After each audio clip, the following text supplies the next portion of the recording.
Manila City Mayor Isko Moreno, members of the House Committee on Sustainable Development Goals, representatives from UNESCO and the United Nations, delegates from national government agencies, embassies, and partners, officials from the International Theatre Institute, distinguished guests, ladies and gentlemen, good morning.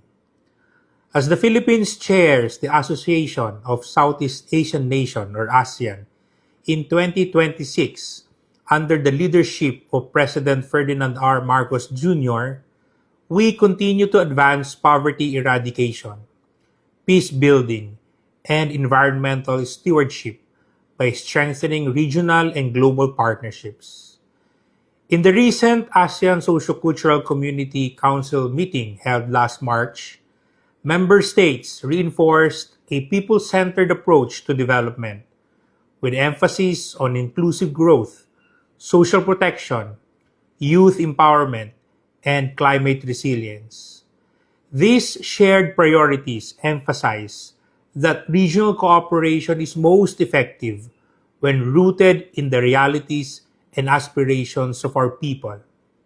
Within this context, today's event takes on greater significance. This SDGs conference and festival through arts and culture is a living expression of how dialogue, performance, and cultural exchange can bring the Sustainable Development Goals closer to communities across ASEAN and beyond. While we remain steadfast in our commitment to the 2030 Agenda, this event shows us that culture, creativity, and shared humanity are essential in driving sustainable development.